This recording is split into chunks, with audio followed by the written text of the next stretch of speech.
La journée de conférence publique sur la caravane sur le système alimentaire vise à faire connaître les résultats des recherches aux différents participants, aux acteurs de la société civile et autres décideurs. L'objectif ici reste la promotion de l'agroécologie. Il sera question de voir comment augmenter la production végétale et animale. Aujourd'hui, l'impact, ce qui sera le reste GEM, ce que nous allons partir avec, c'est l'agroécologie. Comment faire l'agriculture tout en respectant l'environnement. Une agriculture respectueuse de l'environnement, mais qui donne des résultats de durabilité où tout le monde pourra mieux s'alimenter, avoir une parfaite santé et être à l'abri de ce que vous savez, les vicissitudes de la vie qui nous rendent malades, on a des affections.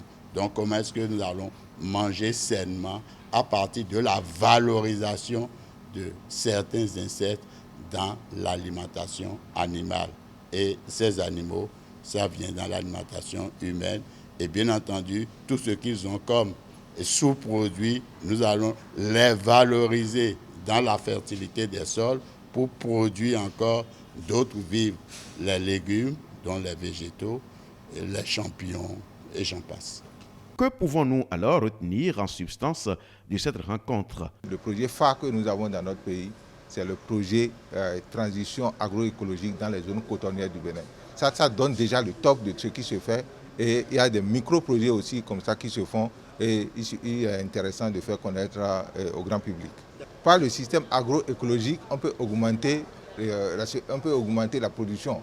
Que ce soit la sécurité alimentaire ou les cultures, le rendement des cultures et autres. Et aussi, on peut jouer sur la production, par exemple, en termes de viande, œufs, et lait, ainsi de suite. Par exemple, l'utilisation des plantes alternatives. Ça peut être les plantes qui sont utilisées à la fois comme fertilisants et à la fois comme source de fourrage pour les animaux. Tout ça là, ça intègre le système alimentaire. Une journée publique qui rentre en ligne de compte de cette caravane de partage de savoir qui a déjà traversé le Mali, le Burkina Faso, le Ghana et qui va prendre fin au Nigeria.